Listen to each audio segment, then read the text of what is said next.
행복한 6월, 하루하루 미소와 웃음이 가득하시길 바랍니다. 라디오 서울이 함께합니다. 강혜신의 오늘의 미국.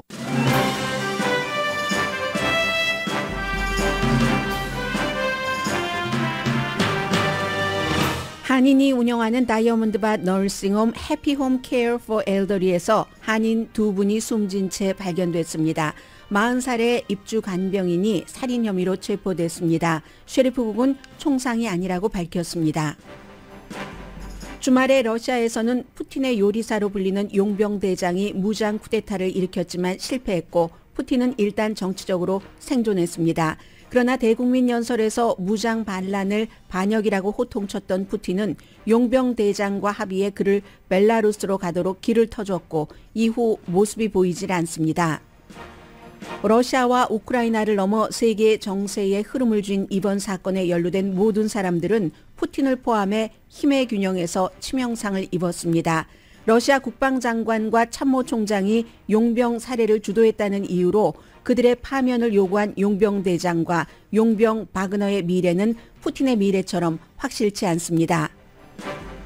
러시아 국방장관은 비디오에 등장했지만 언제 촬영한지 모르는 비디오고 대신 러시아 총리가 등장해 국민에게 푸틴을 중심으로 단합할 것을 촉구했습니다. 용병 대장은 얼마 전에 정권을 교체하기 위한 것이 아니라 정권을 타도하기 위한 것이 아니라 시위의 성격이었다고 밝혔습니다. 공화당 예비선거 후보들의 캠페인이 본격화됐습니다. 트럼프 전 대통령은 복음주의 기독교계가 주최한 이벤트에서는 자신이 기소당한 것은 용기의 상징이라고 주장했고 미시건주에서는 전기자동차 업계를 공격했습니다. 마이크 펜스 전 부통령은 대중에게 인기가 없는데도 낙태 규제 수위를 높여갑니다. 팍스뉴스 선데이와 인터뷰에서 생명의 신성함을 회복할 때까지 쉬거나 강도를 낮출 수 없다고 낙태 규제에 대해서 이렇게 밝혔습니다. 렌트비보다 집 페이먼트가 싼 9군데 대도시를 더 힐이 보도했습니다. 아마존이 스몰 비즈니스를 위한 로컬 딜리버리 플랜을 밝혔습니다. 여러분 안녕하십니까? 오늘의 미국 강혜신입니다. 당연히 오늘 미국의 탑 뉴스는 러시아에서 24시간 만에 종결된 일종의 쿠데타죠. 그 내용입니다만은 저는 여러분들께 다이아몬드 바에 있는 해피 홈 케어 포 엘더리 요양원에서 한인 두 분이 숨진 사건부터 전해드리겠습니다. 이 요양원은 간판이 붙어 있는 것도 아니고 사람들도 동네 사람들도 이번에 사건이 일어나고 앰뷸런스와 경찰차가 오고 나서야 요양시설이었다는 것을 알았다고 밝혔습니다. 그 이전에는 2019년까지만 하더라도 에어비앤비로 있다가 지금은 이제 최근에 6분이 그 안에서 40살의 중국계 이를테면은 케어기버죠. 케어기버가 돌보면서 살았는데 6분 가운데서 2분이 숨지신 채 발견이 됐습니다. 토요일 아침 8시쯤이었고 83살의 박희숙 씨, 75살의 모니카 리 씨입니다. 아마 다이아몬드 바에 살고 계시는 분들은 많이 아시겠네요. 사파이어 캐년 로드와 하일랜드 밸리 로드가 만나는 곳입니다. 23,800 사파이어 캐년 로드. 그러니까 이제 57번 프리웨이 동쪽에 있는 곳이죠. 처음에 이 보도가 나왔을 때는 주말 내내 팍스 11에서는 총격이다라고 얘기를 했고 그런가 하면은 우리는 총소리를 듣지 못했다 하는 얘기와 함께 ABC 방송은 총격이 아니다라고 얘기를 했고 그러나 이 두 분이 신체적으로 숨질 만큼의 치명상을 입은 것은 분명합니다. 결국은 이제 그 셰리프가 총격은 아니다 검시를 하고 있고요. 그렇게 밝혔지만 그 정확하게 그러면 어떤 이유로 어떻게 이 40살의 리지안춘이네요. 용의자가 이런 범행을 저질렀는가 하는 것에 대해서는 이제 월요일이니까 기자회견을 하겠지만 400만 달러 보석금을 내고 풀려난 게 아니라요. 보석금은 400만 달러로 책정됐고 트윈타워 교정국에 지금 수감돼 있습니다. 처음으로 법원에 출두하는 날이 오늘이 며칠인가요? 내일이네요. 6월 27일에 법원에 출두하게 돼 있습니다.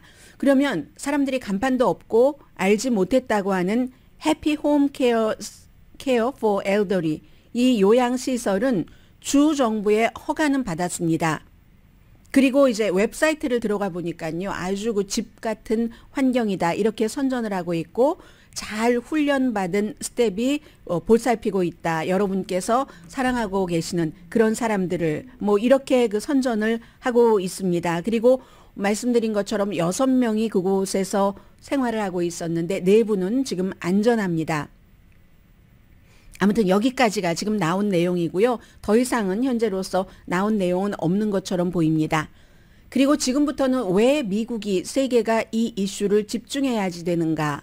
마그너라는 러시아의 우크라이나 전쟁에 침입된 용병 그리고 용병 대장 에브게니 프리고진 이 사람의 반란 쿠데타 실패했고 자발적으로 그 실패한 것이고요. 왜 이걸 미국 사람들이 집중을 해야지 되는가? 푸틴의 힘이 빠지는가? 23년 동안이나 총리 아니면 대통령을 번갈아 하면서 러시아의 파워를 쥐고 있었던 푸틴이 사실은 러시아가 예전부터 러시아는 다른 나라로 러시아를 수출하는 것 이외에는 국력을 확장할 방법이 없다. 이렇게 옆에서 계속 충고하는 사람의 말을 듣고 우크라이나로 갔는데 그 푸틴의 힘이 빠진다면 전쟁은 어떻게 되는 것인가. 그리고 그 사이에 이번에 용병대장을 벨라루스로 가도 좋다고 한 그 협상을 한 사람이 벨라루스의 푸틴의 푸들과 같은 대통령인데 그 벨라루스는 어떻게 되고 무엇보다도 러시아가 핵 파워를 갖고 있습니다. 지금 푸틴 대통령이 용병이 우크라이나에서부터 동쪽으로 러시아로 가서 몇 군데의 도시를 거쳐서 어느 곳에서는 유혈 사태도 있었고 어디서는 전혀 유혈 사태는 없었지만 전투기를 격추시키는 등 해서 모스크바까지 갔는데 스타트 지점이 1000km 거기에서 800km까지를 한 11시간 동안에 갔고 그리고 200km를 남겨두고 120마일입니다. 벨라루스 대통령의 중재로 그것도 푸틴의 요청에 의해서 합의를 하고 일단은 푸틴도 살고 용병 대장도 살기는 살았습니다. 내용이 하도 복잡하기 때문에 제가 레이티스트부터 전해드리겠습니다. 그렇게 해서 주말에 전혀 뉴스를 듣지 않으신 분들까지 제 뒤에 이게 이제 완결되도록 그렇게 준비를 했습니다. 이 용병 대장은 에브게니 프리고진은 폭력적인 전과자면서 핫도그 장사를 하다가 세인트피터스버그 푸틴의 고향이죠. 푸틴이 부시장을 할 때 거기서 식당을 하다가 푸틴이 손님들을 접대하는 그때부터 정치적으로 막 떠오르고 기획을 하고 있었던 사람이기 때문에 손님을 접대할 때 이 식당이 필요했던 겁니다. 그렇게 해서 프리고진과 친해지고 나중에 군에 뭔가를 뭐 군용품을 음식을요 납품하는 캐더링을 하고 그 뒤에는 이제 미국의 대통령 선거에 개입하기 위해서 2016년도에 인터넷 관련 회사를 만들어서 댓글 부대로 활동을 했고 용병대를 만들어서 지금 이번에 우크라이나에 들어가는 용병대는 5만 명 가운데 4만 명이 감옥에서 리크루트를 했습니다. 이걸 푸틴이 허락을 한 겁니다. 원래 러시아의 헌법에 따르면 용병이 있을 수가 없어요. 푸틴이니까 그것을 요리조리해서 감옥에서 리크루트를 해서 용병을 했는데 그 전에도 시리아나 아프리카나 중동에서 바로 이 프리고진이라는 푸틴의 요리사, 본인은 이 별명 굉장히 싫어합니다.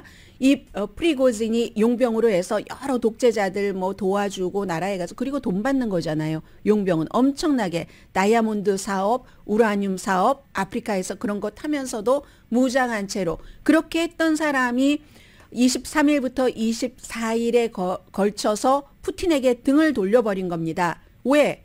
우리 용병들 바흐무트에서 그렇게 잘 싸워서 국방부가 못했던 것을 탈환을 했는데 그런데 이 국방부와 말하자면 국방장관, 참모총장과 용병대장이 어느 정도 이 사람이 핫도그를 팔던 사람에서 용병대장까지 되니까 그리고도 이 용병대장도 보통 사람이 아니라 감옥에서 나온 사람들에게 잘 싸우면 사면해 줄게 하니까 얼마나 열심히 싸웠겠습니까?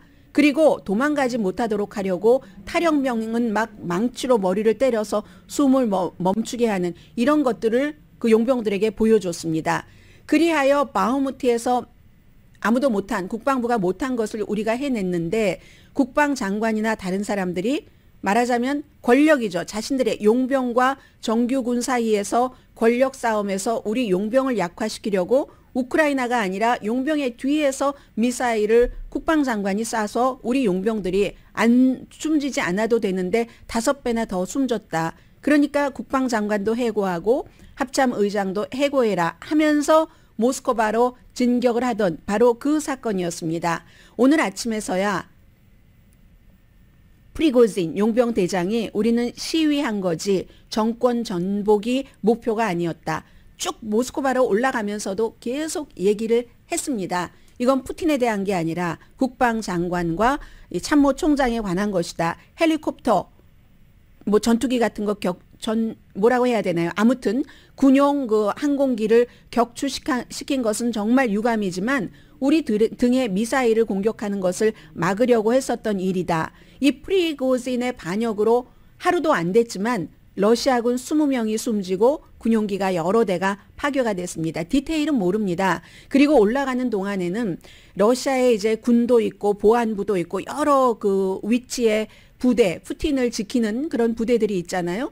도와줬다는 겁니다. 체크포인트에서 문을 열어주고 어느 지역에 가면 거기에 무슨 부사령관과 뭐 환담도 하고 커피도 마시고 용병대원들도 막 그 동네에 커피숍에 들어가서 커피도 사고 사람들 너무 잘 싸우고 있다고 박수도 쳐주고 프리고진도 마찬가지고 프리고진이 차가 등장을 하면 사람들이 막 셀피를 찍어요. 안에 있는 그 프리고진과 자신을 배경으로 해서 그렇기 때문에 이게 너무너무 이제 전복은 아니었다라고 얘기를 하지만 앞으로도 어떻게 할 것인가. 지금 어디 있는지 모릅니다. 프리고진이 벨라루스에 들어가 있는지 들어가 있지 않았는지. 아니면 또 이 용병들은 나중에 그 블라디미르 푸틴 대통령이 대국민 연설을 하면서 이거 반역이다라고 얘기를 했는데 그럼 반역자잖아요. 그 반역자와 협상을 해서 풀어주고 원래는 무슨 반역 무슨 혐의를 씌워서 기소를 했는데 그 기소도 기각시켜버리고 프리고진을 따라서 반란을 일으켰었던 용병 대원들도 전에 잘 싸웠으니까 아무런 혐의 없다라고 오히려 국방부와 재계약을 하도록 이렇게 하고 있었던 거거든요. 그래서 이 상황에서 러시아의 국방장관의 모습이 국영 텔레비전에 보였습니다만 오디오가 없는 것이었습니다. 언제 찍었는지 알 수 없는. 그리고는 드디어 러시아 총리는 좀 로키로 일을 하고 있는 사람이죠. 이름도 잘 알려지지 않은 그런 총리가 등장을 합니다. 총리가 등장을 해서 블라디미르 푸틴 러시아 대통령을 중심으로 뭉쳐야지 된다라고 말했습니다. 미하일 미슈스틴, 우리는 함께 총력을 다해서 하나의 팀으로 대통령 주변에 모여야지 됩니다.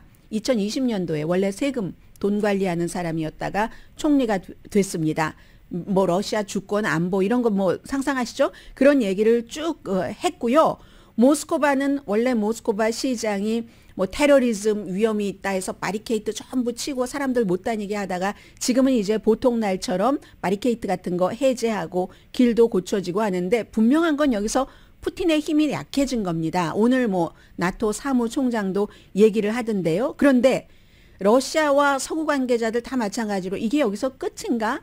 끝인지 아닌지 알 수가 없는 거죠. 또 우크라이나 전쟁까지 연관이 되니까 푸틴의 끝의 시작이다. 이렇게 보고 있는 사람도 있고요. 그러나 누가 알겠습니까? 이 다음이 무엇인가 많은 전문가들이 예상을 하지만 누가 제대로 알겠습니까? 다만 미국 스파이는 지금까지 뭐 심지어 뭐 타이탄이라는 그 잠수정에 이를테면 그 네파 같은 것도 먼저 알아냈다고 하고 한국과 뭐 호주, 영국, 동맹국들도 전부 미국이 도청을 했잖아요. 미국은 이 사실을 이미 6월 그 중순부터 프리고진이 반란을 일으킬 것이다 하는 것을 파악을 하고 지난주에 대통령과 의회의 중진 의원들에게는 브리핑을 했답니다. 분명히 미국이 알고 있는 것은 프리고진의 반란 계획이었고 지금 크렘린 관계자들이 일부는 베이징에 가 있습니다. 베이징이 뭐 푸틴을 지원을 하겠다 하는 그런 얘기를 되는 거고요. 결국은 관련자 모두가 데미지를 입었는데 24일과 23일에 있었던 그 초현실적인 비디오와 딱 그 용병들의 행군 이런 것으로 보통 시민들이 막 길에 나와서 이 용병대를 환호했고요. 그리고는 이제 이 프리고진이라는 용병 대장의 목표와 논리도 사실은 모호합니다. 국방장관과 합참의장을 우리 용병들을 못 살게 구니까 그리고 제대로 그 군수품도 납품해주지 않고 그러니까 해고해라 하는데 그 해고해라 하는 게 모스크바까지 진격할 일은 아니잖아요. 그걸 보면 불만을 그동안 비디오를 통해서 많이 발표를 했는데도 푸틴이 대수롭지 않게 생각하기도 하고 내버려 둔 거죠. 푸틴은 프리고진에게 그동안 다른 사람에게는 전쟁이라는 지읒자도 입 밖에도 내지 못하게 하면서 심지어 10대 소년이 무슨 그 소셜미디어에 전쟁 이렇게 쓰면은 그 감옥에 가두잖아요. 그게 무슨 전쟁, 특수작전이지 나치 치하에 신음하고 있는 우크라이나 국민을 해방하기 위한. 그런데 프리고진이 전쟁 이런 거 얘기하는 것은 봐줬었거든요. 그렇게 봐줬었고 아무튼 목표가 모호하지만 원래 독재자들은 항상 본인이 최종적인 결정을 하고 사람들을 싸움을 시키죠. 뭐 회사에서도 있는 일이에요. 경쟁을 시키죠. 싸움이라기보다. 경쟁을 시켜서 생산성을 높이고 나에게 더 충성을 하도록 만듭니다. 항상 최고의 그 독재자들은 그렇습니다. 푸틴과 같은 사람은. 그래서 용병과 뭐 국방장관이 지금 저렇게 하는 것도 서로 나에게 충성 경쟁을 하는 거니까 두고 보다가 이렇게까지 프리고진이라는 사람이 이렇게 할 줄은 몰랐다고 생각이 되고요. 그리고 푸틴의 우크라이나 전쟁도 모호한 거죠. 프리고진이 세계에 러시아 사람들에게 다 텔레그램 등을 통해서 말해버렸습니다. 러시아가 우크라이나를 침공하기 전에 우크라이나는 러시아의 위협이 아니었다. 나토도 위협이 아니었다. 다만 저 썩어 빠진 국방장관과 참모총장 등등의 러시아 엘리트들이 우크라이나에 뭔가를 뜯어먹어서 우크라이나를 다 그 러시아 발 아래 놓고 뭔가를 아무튼 뭐 해서 드시려고 그러려고 우크라이나를 침공해버렸다고 얘기를 해버린 겁니다. 러시아 국민들이 알도록.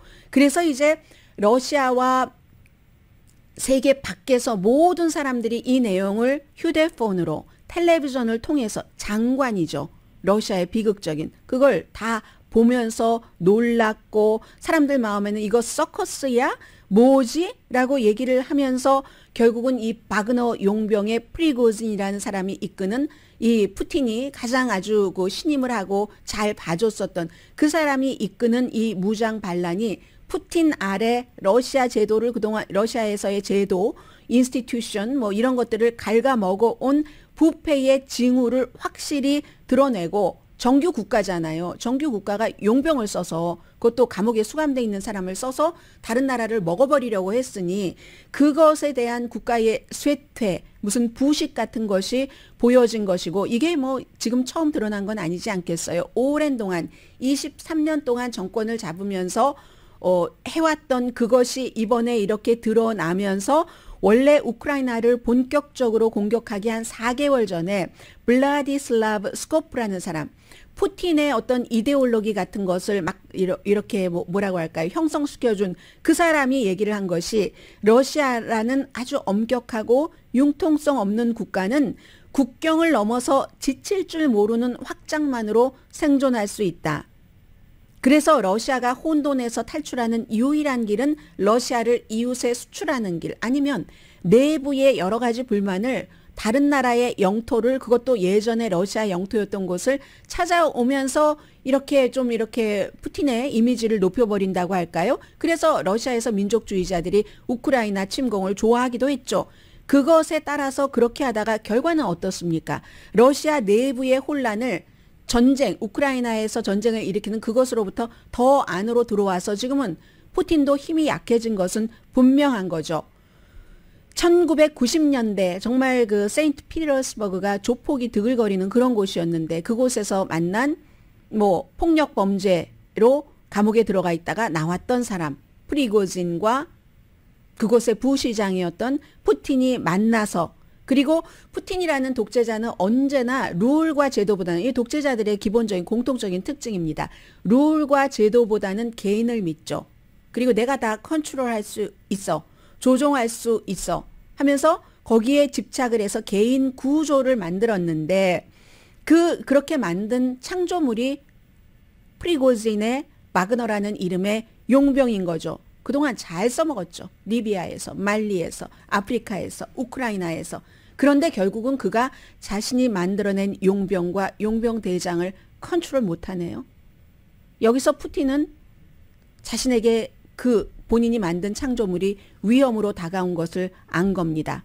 헌법까지 위배해 가면서 이리저리 말하자면 구멍을 뚫어서 이 용병을 만든 건데 법조차도 왜곡을 해서 프리고진에게 그래 감옥에 가서 뭐 잘된 사람들 뽑아서 어떻게 좀 해봐 했었던 건데 그게 이제 우크라이나 전쟁에서 이겼으면 안 그랬을 겁니다. 헤르손 같은 데서 하르키브 이런 데서 많이 지고 나서 국방장관이 하지 못하니까 프리고진을 시켜서 이렇게 했고 그러니까 러시아 국민들도 이 프리고진을 영웅으로 생각하는 사람들이 많습니다. 정규군이 하지 못한 것을 프리고진의 용병대가 해냈기 때문에 추종자가 많죠.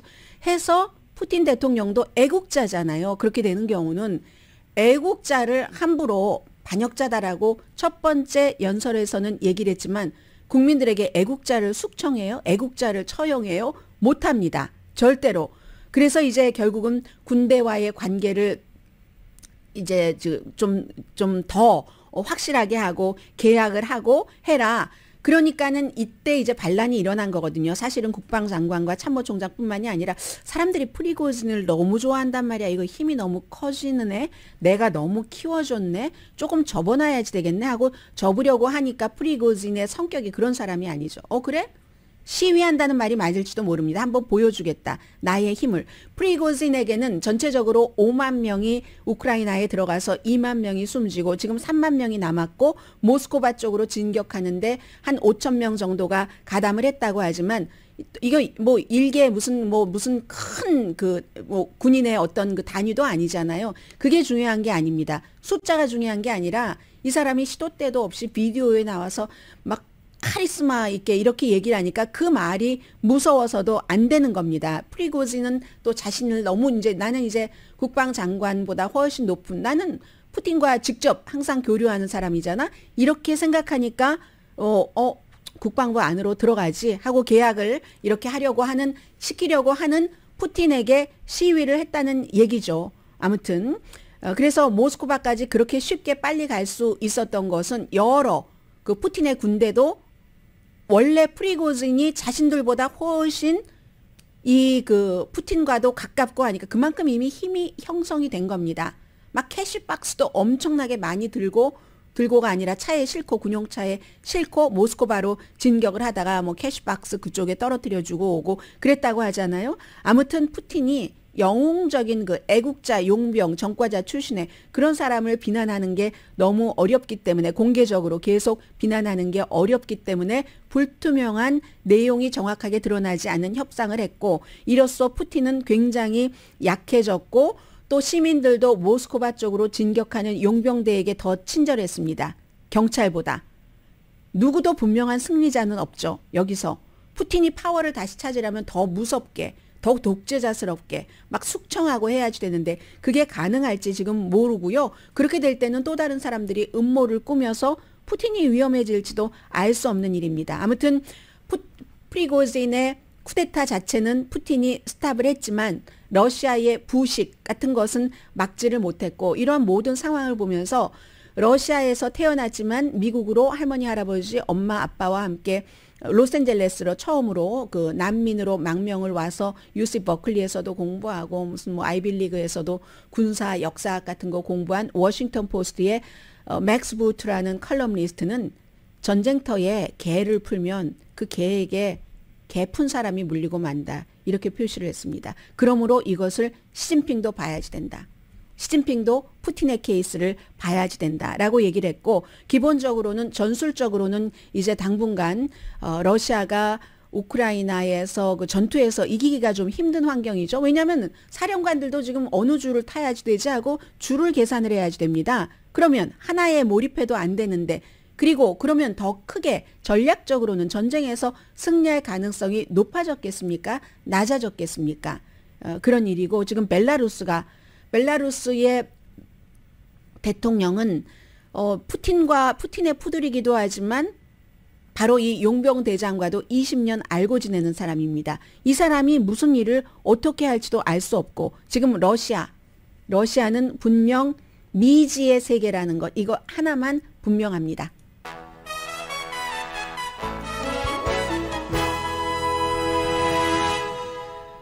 오늘의 미국은 전문가가 추천하는 이민법, 가정법 전문 제인정 종합법률사무소 총 20억 달러 승소, 교통사고와 상해 전문 브라이언 타필라와 CG 변호사그룹 공동 후원입니다. 잠시 뒤에 미국도 중요한 일이 많은데 이렇게 러시아 문제까지 아무튼 주말에 모든 뉴스가 all about 러시아 용병대 바그너 용병대장 프리고진 앤 푸틴이었습니다. 잠시 뒤에 뵙겠습니다.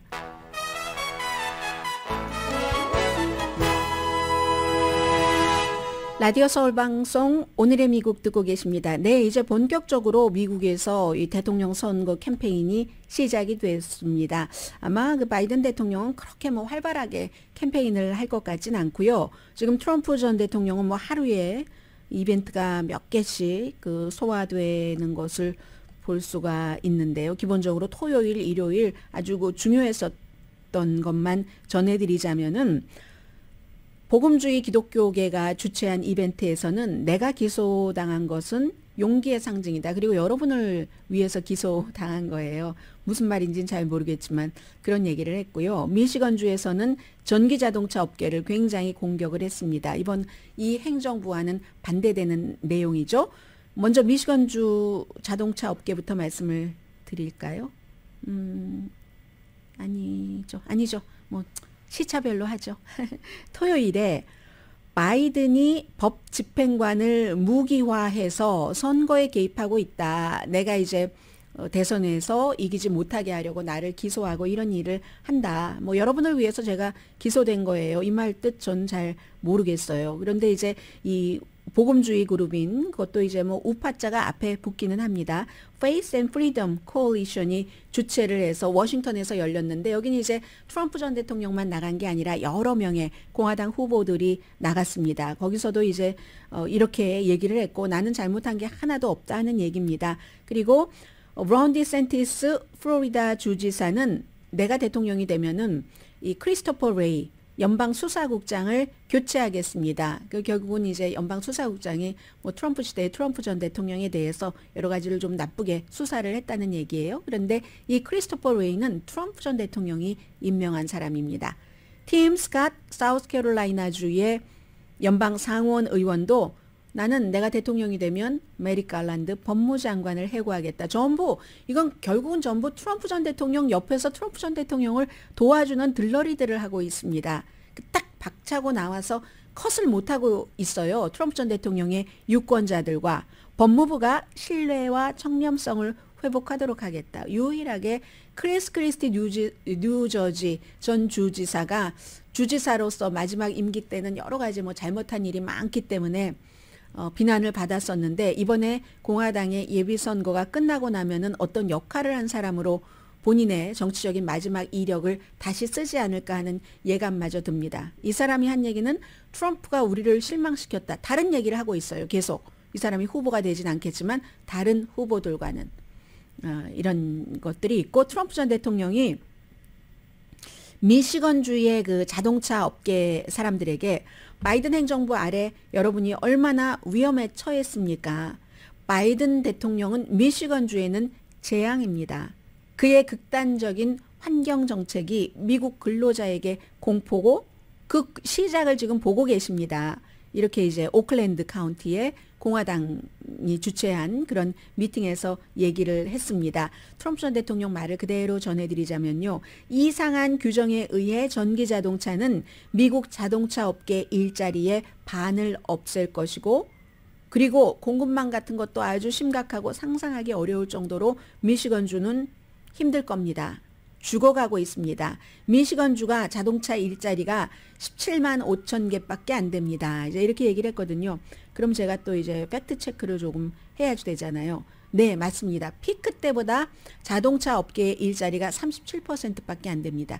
그런데 그 피크 때가 언제였냐면요. 1978년도였습니다. 그리고 지금 이제 37%도 뭐 다른 주보다는 훨씬 많죠. 원래 미시건이 자동차 주였으니까. 그리고 바이든 대통령, 그 바이든 행정부가 전기 자동차에 대해서 압박하는 것 사실입니다. 환경국은 2032년 자동차의 3분의 2는 새 자동차를 얘기하고요. 전기 자동차 2032년이라고 해봐야 9년 밖에 안 남았잖아요. 이게 이제 행정부의 목표입니다.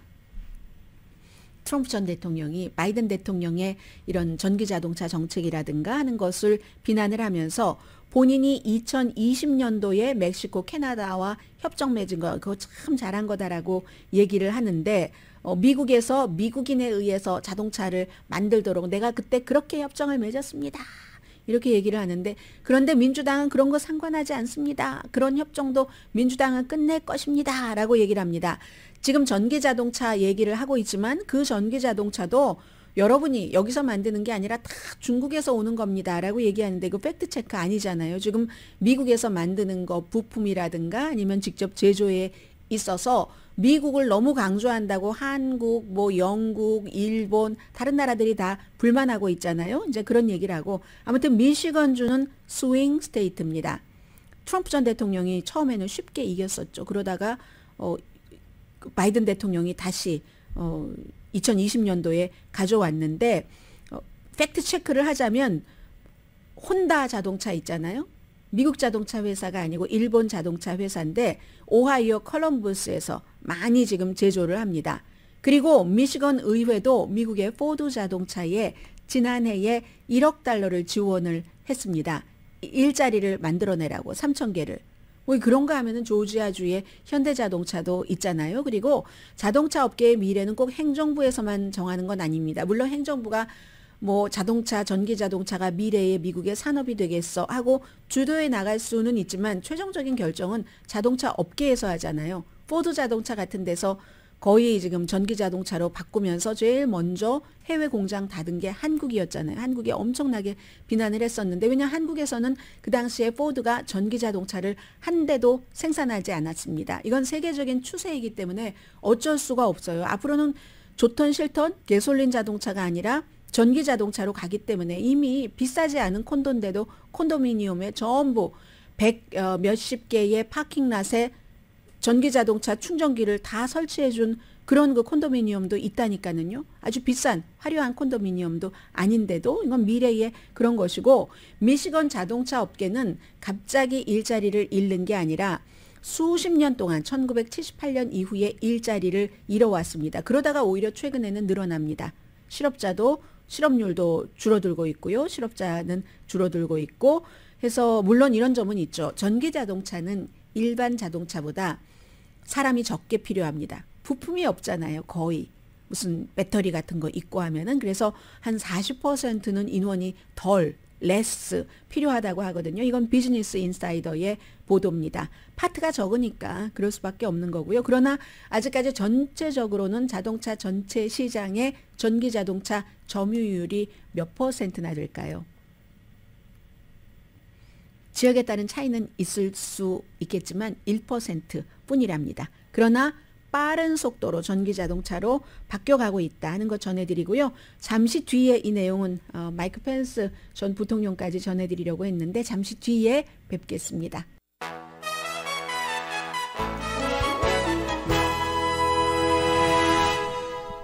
라디오 서울 방송 오늘의 미국 듣고 계십니다. 하도 요즘은 뭐 대도시에서 여러 가지 사건 사고도 많고 하니까 뭐 은퇴를 한 다음에는 또 생활비도 너무 비싸고요. 특히 캘리포니아주 같은 경우는 다른 주로 하고 생각하시는 분들이 굉장히 많으신데 뭐 저도 예외는 아닙니다. 그래서 전해드립니다.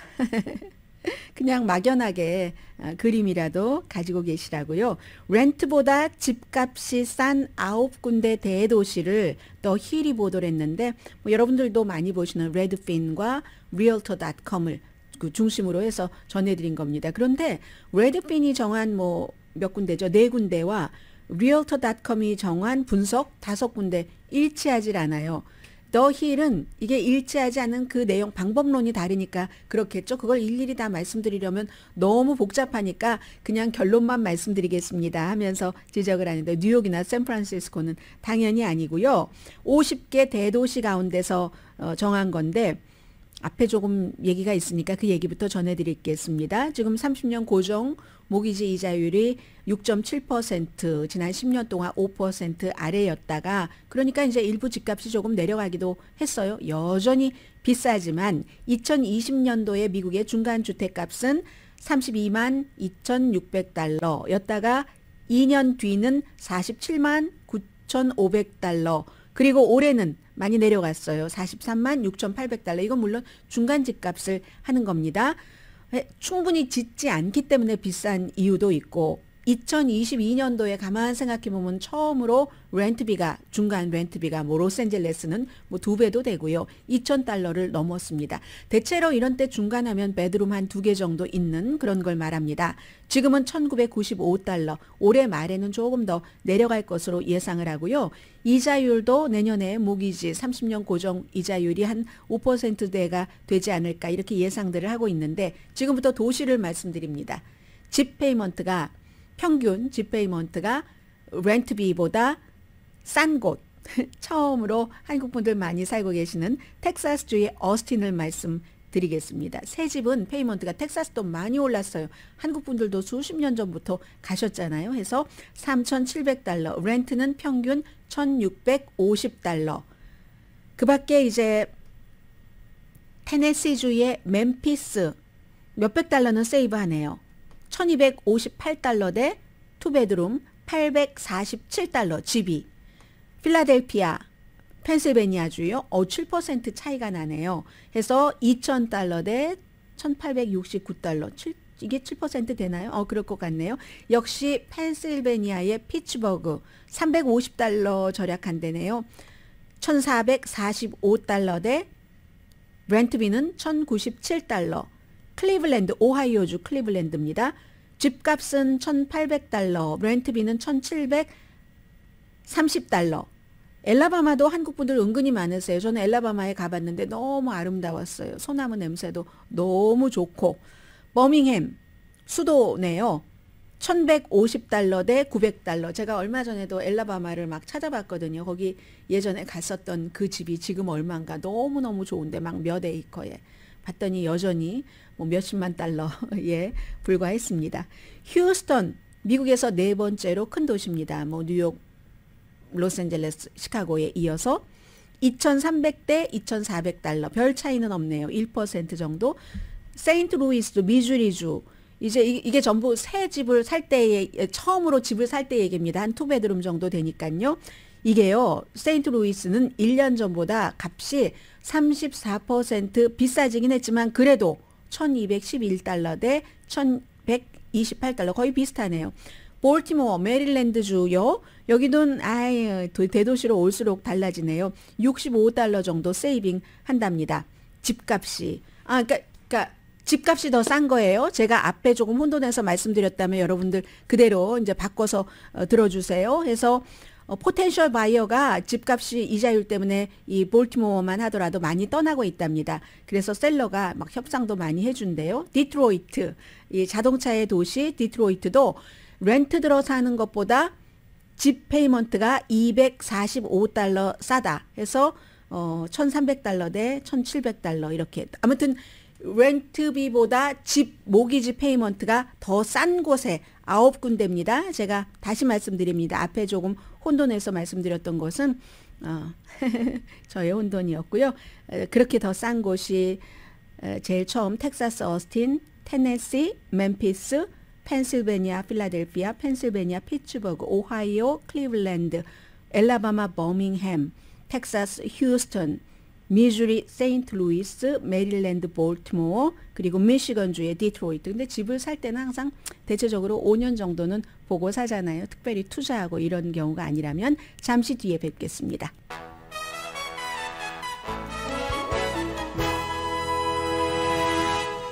라디오 서울 방송 오늘의 미국 듣고 계십니다. 대중에게 인기가 없어도 때로는 정치인이 밀어붙일 때가 있습니다. 단기간에 나에게 이익이 있으니까. 아마 이런 뜻에서가 아닐까 싶은데 마이크 펜스 전 부통령도 트럼프 전 대통령과 마찬가지로 주말에 열심히 텔레비전에서 아니면 실제 있던 이런 뭐 그라운드에서 선거 캠페인을 했는데 펜스 부통령은 낙태를 규제해야 된다는 수위를 높여갑니다.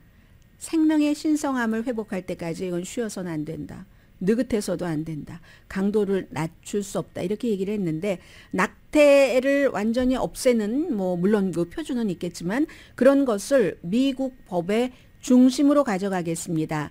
이게 이제 마이크 펜스 전 부통령의 얘기입니다. 백악관을 다시 컨트롤하려는 공화당의 필수적이고 이기는 이슈입니다. 본인이 예비선거에서는 이기는 이슈에 보탬이 될 겁니다. 그러나 본선에서는 이기는 이슈 같지는 않거든요. 왜냐하면 뭐 주말에 나온 여론조사 결과를 보더라도 공화당을 포함을 해서도 61%가 낙태를 그렇게 연방대법원에서 뭐 거의 못하도록 그런 판결을 내린 것에 반대한다고 했으니까는요. 그럼에도 불구하고 펜스 전 부통령의 낙태 반대는 아주 철저합니다. 난 절대로 사과하지 않는다. 프로라이프다.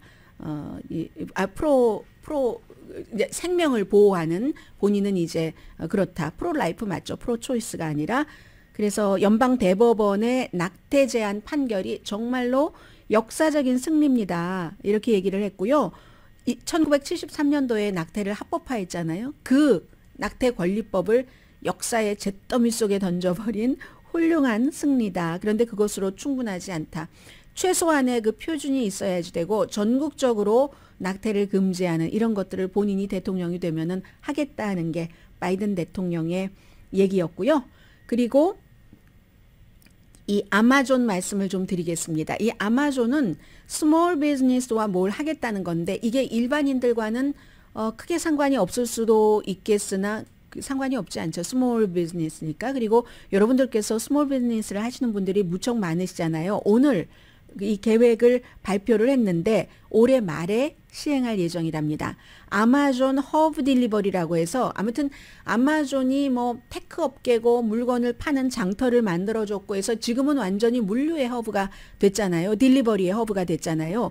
오늘 아침 이제 악시오스가 처음 보도를 했는데 스몰 비즈니스와 그것을 이제 배달을 해주고 하는 것을 맡아서 하겠다는 겁니다. 50개 주 전체적으로 하진 않고요. 23개 주에서 50개 주 가운데 올해 말에 하겠다는 건데 예를 들어서 알라바마, 알라스카, 알칸소, 아이오와, 인디아나, 오하이오, 사우스다코타, 플로리다 시골도 많이 있네요. 시골은 뭐 그야말로 더 필요할 수도 있고요. 미네소타, 노스캐롤라이나, 노스다코타 그리고 마지막으로 좀 도시 쪽에 일리노이, 매사추세츠, 뉴저지, 뉴욕, 워싱턴 DC 캘리포니아 안 빠지죠. 이렇게 해서 특히 인구 밀도가 높은 지역 로스앤젤레스, 시애틀, 서부에서는 동부에서는 보스턴, 뉴욕, 꽃가게, 커피숍, 옷가게 전부 다 해서 어떠한 뭐 일주일에 한 30개 정도를 평균에 할러데이 빼고 해서 이 패키지를 안전한 곳으로 딜리버리를 해놓고 뭐 사람들이 찾아갈 수도 있고 하는 그 방법 자체야 이제 또다시 얘기를 하겠죠. 이게 인도에서 먼저 시작을 했답니다. 그 다음에 이제 스페인, 뭐 일본까지 갔다가 미국에서 이렇게 스몰 비즈니스의 물건들을 딜리버리를 이 아마존이 해준다 하는 프로그램을 오늘 드디어 이제 발표를 했고요. 오늘의 미국은 전문가가 추천하는 이민법, 가정법 전문 제인정 종합법률사무소, 총 20억 달러 승소, 교통사고와 상해 전문 브라이언 타필라와 CG 변호사그룹 공동 후원이었습니다. 10시에 좋은 아침, 좋은 하루 방송됩니다. 뭔가를 포기한다는 것은 참 좋은 일인 것 같기도 해요. 제가 텔레비전이 아침에 두 개가 앞에 하나는 로컬 하나는 전국적인 텔레비전인데 다 안 보이는데 켜보려고 노력을 했습니다. 노력을 했는데도 안 됐거든요. 그런데 더 이상은 집착하지 않았습니다. 거기에 집착하다 보면 제가 방송하다가 말을 또 하고 또 하기도 할 것 같고 여러 가지가 안정이 되지 않기 때문에 안 될 것 같아서 딱 포기를 했거든요. 포기하고 지금 시간 남아서 말씀을 드리는 거예요. 포기하고 난 뒤에는 전혀 신경 쓰지 않았습니다. 그 사이에 무슨 대단한 일이 터졌을지도 모르지만 터졌으면 여러분께서 알려주셨겠죠. 포기할 것은 포기하는 한 주일 되자. 강혜신이었습니다.